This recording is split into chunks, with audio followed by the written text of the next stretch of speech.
ছেলেটির নাম Parvez. Asia premium ইউনিভার্সিটিতে ইঞ্জিনিয়ারিং লাইনে পড়াশোনা করত। লাঞ্চের টাইমে বন্ধু বান্ধবের সাথে চা স্টলে গিয়ে সিঙ্গারা খাওয়ার পাশাপাশি একটু হাসাহাসি। আর তাদের পাশেই বসেছিল দুইটা নরখাদক ডাইনি।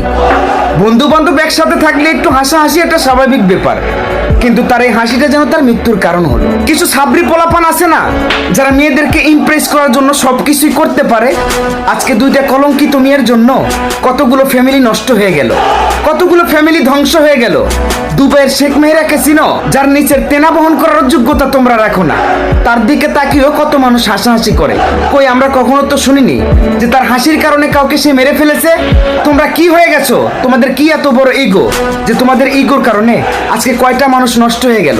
এটা কি তোমরা একবার ভেবে দেখেছো? এখন আমি মেয়েদের নিয়ে কিছু বললে এই ভিডিওর কমেন্ট বক্সে আমার কিছু মা বোনেরা এসে উল্টা পাল্টা কমেন্ট করবে। আসলে কিছু অংশ মেয়েদের জন্য পুরো মেয়ে জাতির আজ হচ্ছে কলঙ্ক। ধর্ষণকারীরা কোথায় গেছে? সব ধর্ষণকারীদেরকে খবর দে, রাস্তার উপরে ফেলাই ওই দুই নারীকে গণধর্ষণ কর। আর এটাই হচ্ছে ওদের শাস্তি।